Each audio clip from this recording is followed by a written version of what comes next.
만법을 거울 삼아서 한마음 밝히는 이치를 라 하였으니 이것이 무엇인가 하는 어두연목이 있죠. 예. 제가 한 40여 년 전에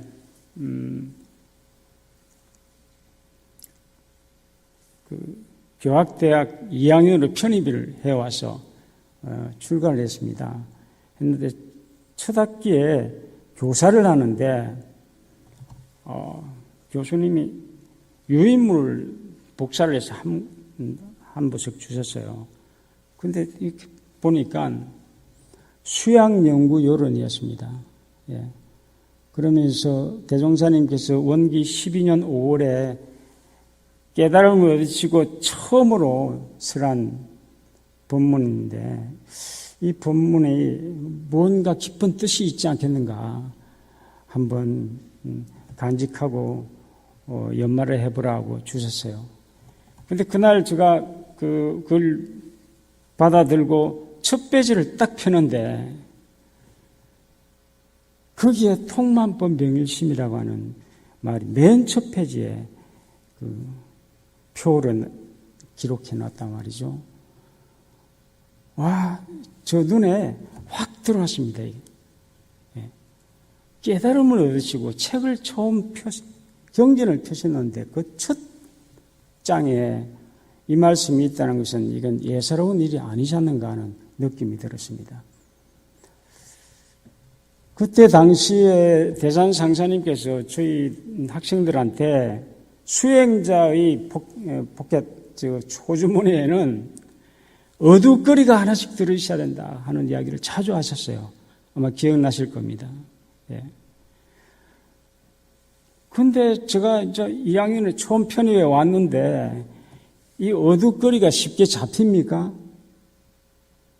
고심했어요. 내 함께하는 동기들은 다 뭐 하나씩 가지고 하는 것 같은데 이거 뭘 해야 하느냐 이게 고민하고 계신데 제가 그날 수업 시간에 딱 펴고 본 그 통만법 명일심을 보고 나도 이것을 화두로 삼아야겠구나 했습니다.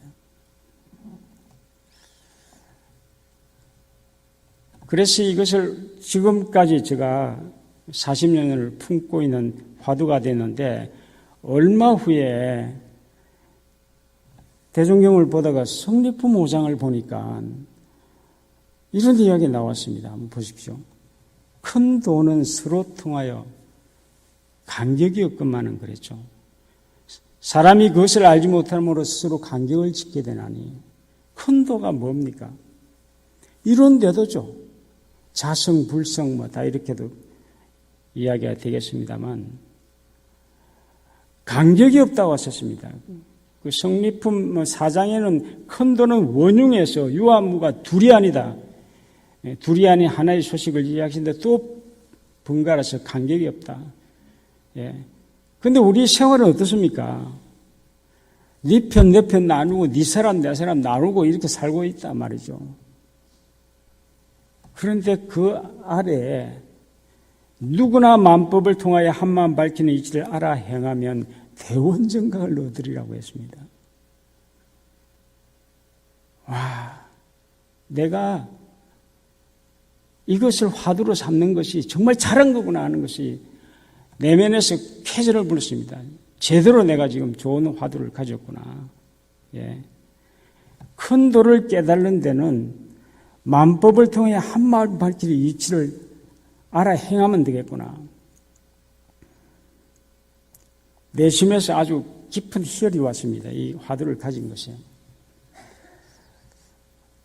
근데 그 당시 이 만법이라고 하는 것을 주변 분들이 많이 이야기를 하기를 수많은 경전과 또 많은 법문을 듣고 공부를 해가면 어느 날 이 한마음을 밝힐 수 있으리라는 이야기를 해 주셨어요.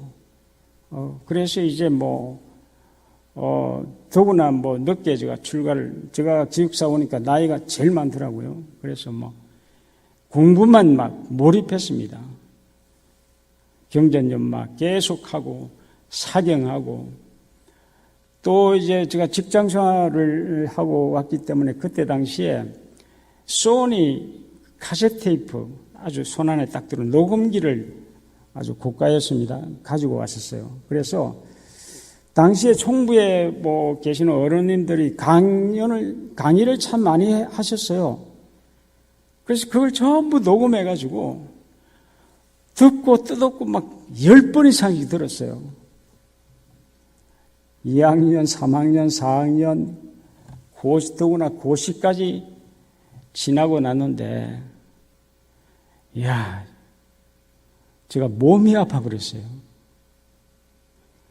되돌아보니까 너무 제가 무식하게 공부한 거예요. 무작정 막 밀어붙였던 것 같아요. 바보처럼 말이죠. 그래가지고 머리가 상기가 되고 가슴이 답답해져 오고 위염이 걸려가지고 막 소화가 안 되고 곧 이제 교무로 나가야 되는데 다행히 말이죠. 그때 교무 훈련이 6개월이었습니다. 저기 지금 대학원 거기에 있었는데 그 6개월 동안 아무것도 안 하고 푹 쉬었어요. 그냥 같이 어슬렁슬렁 따라만 가면 훈련이 진행됐기 때문에 그렇게 해서 이제 회복해가지고 서울 도남교당 부교무로 갔습니다. 가서 제가 바로 염치도 없었죠. 바로 제가 좀 새로운 세계를 좀 접하고 싶습니다. 그러니까 동국대학교 불교학과 대학원을 가서 좀 한번 공부를 해보고 싶습니다. 해서 간청을 드려가지고 그해 바로 입학을 했습니다. 그래서 가서 공부하는 걸 보니까 그때 당시 산스크리트와 파리어라고 하는 이게 원시 경전의 언어예요. 여기에 대해서 많이 관심을 가지고 공부하고 있더라고요. 그래서 교수님들도 수업을 하면서 자주 이 한문으로 된 이 경전을 산스크리트나 또는 파리어로 약간씩 변형해서 조금 설명을 해 주었어요. 그래서 흥미있게 들었는데 어느 날 깜짝 놀랄 이야기를 하는 거예요.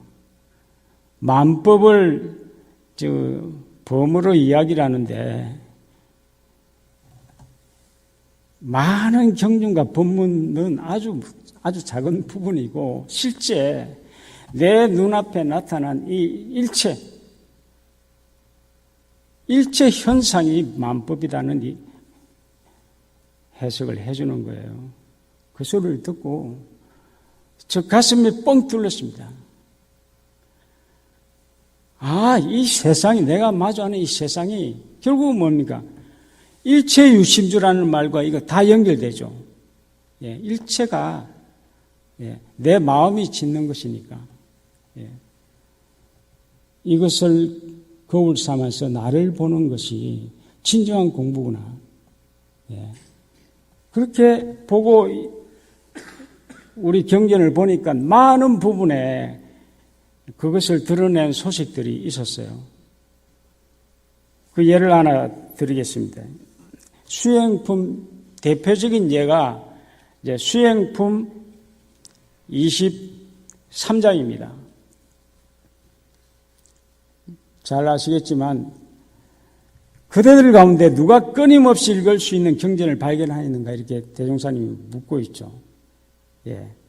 서양 사람들은 사서삼경이나 팔만장경이나 기타 교회에 있을 때만 경전인 줄 알고 현실로 나타나 있는 큰 경전을 알지 못하나니 어찌 답답한 일이 아니려. 아마 대종사님 지금도 계신다면 우리들에게 정말 답답하다 하는 이야기를 하실 줄 모르겠습니다. 이 세상이 바로 산 경전이니 나는 그대들에게 많고 번거한 모든 경전을 읽기 전에 먼저 현실로 나타나 있는 큰 경전을 잘 읽도록 부탁하노라.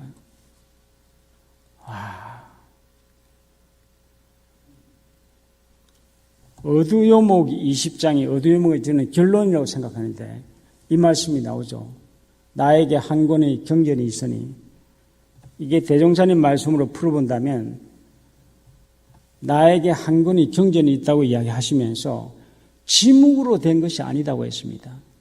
이렇게 책으로 만든 것이 아니다. 한 글자도 없다 했습니다. 그런데 항상 광명을 나타내는 것이라 하니 이것이 무슨 뜻인가 하고 우리한테 묻고 있죠. 예. 수행품 22장에도 이 말씀이 계속 나오고 있습니다. 그대들은 옛 경전들의 많고 번거한 이 옛 경전들의 정신을 빼앗기지 말고 마땅히 간단한 교리와 편리한 방법으로 뛰어난 역량을 얻은 후에 저 옛 경전과 모든 학설을 참고하라. 제가 이 말씀을 들으면서 너무 기뻤습니다. 그런데 늘 저희 내리에서 떠나지 않는 것이 왜 대종사님께서 이 통만법 명일심을 정확하게 드러내서 저희한테 말씀을 해 주시지 않았던가 하는 의문을 가지고 있었습니다. 이 화두를 말이죠. 하나 품고 살면 아까 제가 처음 했던 그 이야기도 그렇고 이 통만법 명일심에 대한 것들이 어느 순간에 턱턱 저 앞에 나타나는 것을 발견하고 굉장히 기쁨을 느꼈습니다. 그런데 제가 부교무 시절 후반기쯤 돼서 오늘날 경전을 봉독하는데 감장이 고시 볼 때도 다 읽고 연마하고 했던 내용인데도 그것을 정확히 보지를 못했습니다. 제자들이 신문을 보다가 시사에 대하여 가보평론함이 분분하기를 해놨죠. 신문을 본다 하여도 나의 앞길에 거울을 삼는 것이 공부인이 떳떳한 행실이요 참된 이익이니 나의 앞길에 거울을 삼으라 통만법을 이렇게 설명해놨습니다. 그런데 그 다음 내용이 이것이 곧 모든 법을 통하여다가 한마음 밝히는 일이라 통만법 명을심을 이야기해 놓은 겁니다. 제가 이걸 읽고 말이죠. 얼마나 기분이 좋았는지 만세를 불렀습니다.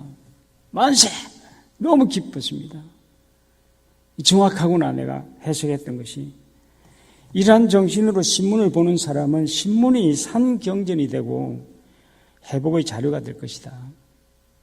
이렇게 이야기하셨습니다. 그 외에 솔성여론에도 이런 내용들이 많이 나오고 있죠.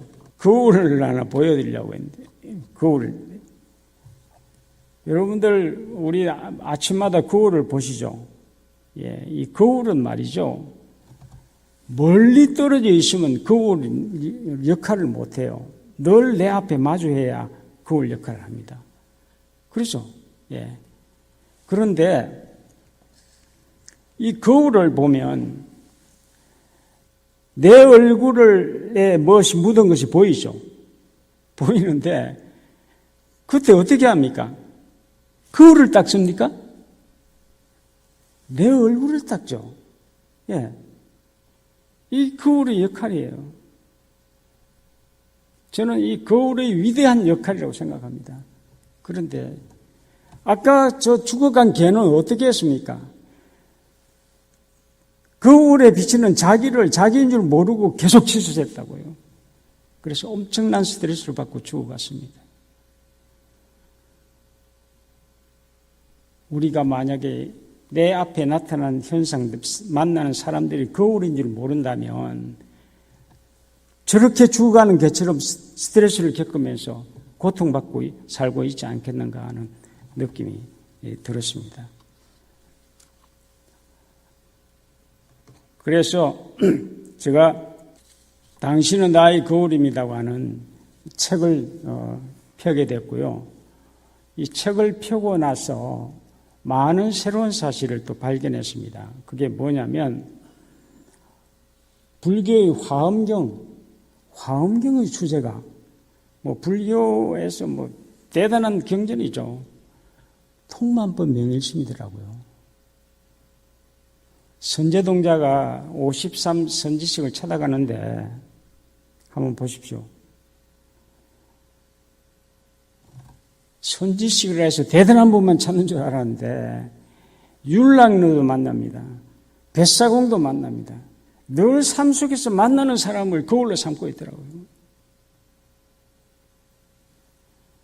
그리고 2500년 전 그 시대에 중국에서 살았던 묵자 아시죠, 여러분?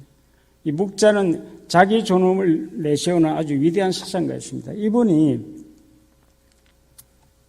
또 이 통만법 명의성을 다르게 표현해 놓았습니다. 똑같은 동시대 중국에서. 무감어수 감어인. 감자가 뭐는 거울 감자예요. 물로서 거울 삼지 말고 사람으로 거울 삼으라 했습니다. 이 옛날에는요, 거울이 없었습니다. 거울이 발견된 게 얼마 안 돼요. 그러니까 어땠습니까? 항아리에 물을 떠놓고 거울처럼 사용했습니다. 그러니까 그 물로서 거울 삼지 말고 사람으로 거울 삼으라는 겁니다. 내가 만나는 사람. 예. 화엄경에서 하는 이야기처럼 내가 지금 늘 만나는 그 사람이 선지자라는 겁니다. 선지식이다. 그가 누구든 왜? 나를 비춰주니까. 놀라운 일입니다. 예. 나를 비춰준다. 나를 일깨워주는 부처다. 그렇게 한다면 우리가 올해 신년 본문 그 덕목에 나오죠. 집집마다 부처가 산다고 하는 건 내가 거울로 보는 순간 그게 가능하다는 겁니다. 그죠?